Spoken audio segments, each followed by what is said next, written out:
Bismillahirrahmanirrahim. Assalamualaikum warahmatullahi wabarakatuh. Alhamdulillahirrabbilalamin.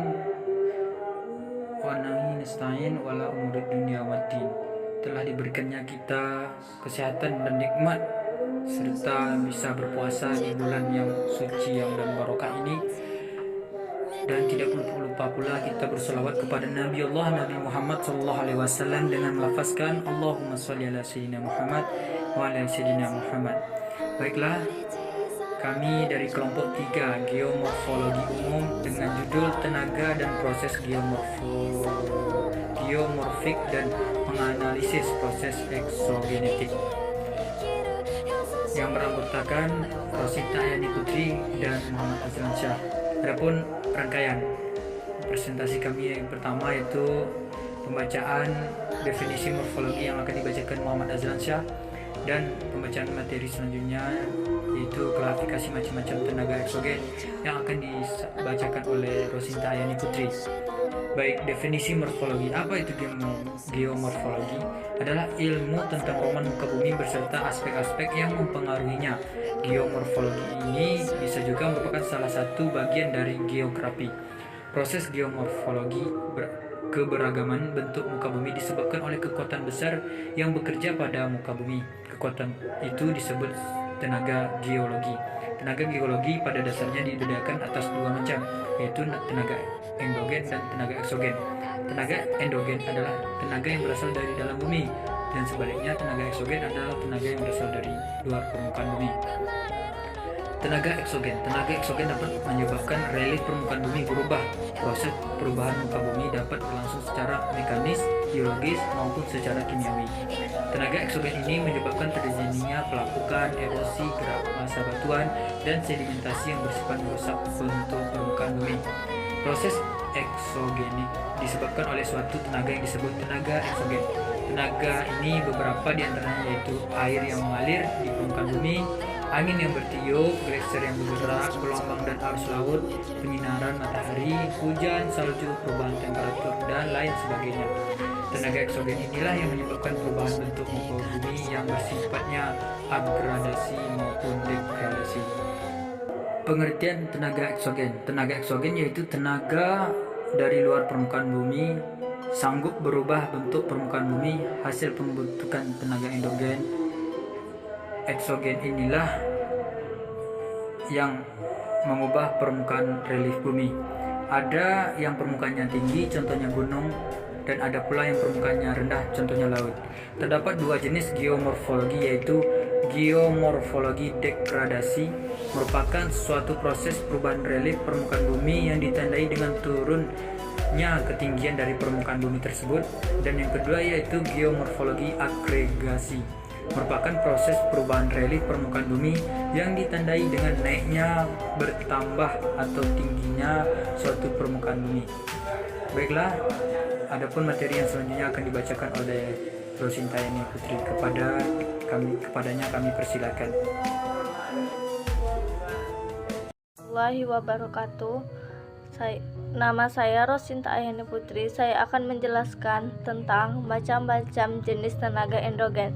Yang pertama, pelapukan. Pelapukan yaitu proses perusakan kulit bumi yang sanggup disebabkan baik secara fisik, kimia maupun biologi.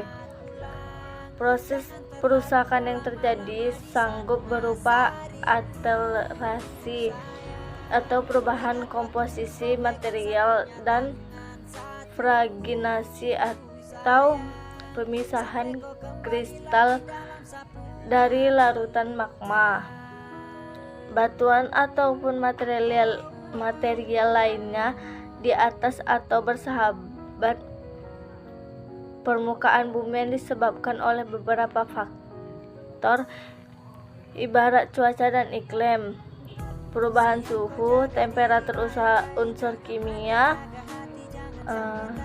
yang terlarut dalam air hujan, serta ulah manusia. Proses pelapukan pada komposisi tanah dan asal terbentuknya batu sedimen di dalam tanah. Pelapukan terbagi menjadi 3, yaitu pelapukan secara fisika, pelapukan secara kimia, dan pelapukan secara biologi. Yaitu tragedi penyikisan Padang itu seperti semen, tanah, batuan, dan lain-lain. Akhir transportasinya ialah angin, air, es, hujan, efek gravitasi, atau akhir acara makhluk hidup. Proses pengikisan sanggup mengakibatkan merosotnya produksi tanah dan daya dukung tanah. Erosi tolong-menolong merupakan sebuah proses alami dan baik ekosistem, tapi kebanyakan tragedi pengikisan diperparah oleh acara instan dalam tata kelola lahan yang buku, pengundulan hutan, dan acara merugikan lain. Berdasarkan penyebabnya ada 4 erosi, yaitu erosi oleh air, erosi oleh angin, erosi oleh es, dan erosi oleh gelombang laut. Cara gravitasi yang sanggup terjadi di daratan, zona transisi atau garis pantai, atau di besar bahari lantaran diangkut dengan media angin, air, maupun es. Pada digala pengikisan batuan, hasil pelapukan terjadi material tangkuan angin oleh maupun air, sehingga terkait kekuatan dari pengangkutan material batuan berkurang, maka batuan akan diendapkan di tempat alirannya. Tidak hanya angin maupun air, glasit juga termasuk ke dalam media pengangkutan. Walaupun pergerakan pengangkutan oleh glasier sangat lambat, tetapi daya pengangkutannya sangat besar. Berdasarkan penyebabnya, yaitu sedimen. 1. Sedimen fluid. Yang kedua, sedimen mature. Ketiga, sedimen ars atau aidis. Yang keempat, sedimen glasial. Tanah, yaitu pergerakan tanah atau trekil. Ini yaitu pemindahan atau penghancuran massa batuan atau tanah secara besar-besaran ke tempat yang lebih besar dari tempat asalnya. Batu atau tanah yang pecah menuju ke tempat yang lebih rendah lantaran disebabkan oleh gaya gravitasi. Berdasarkan besar dan kecepatan tanah batuan yang bergerak, maka massa weighting sanggup dibagi menjadi 3, yaitu pergerakan lambat, pergerakan cepat, dan lentity.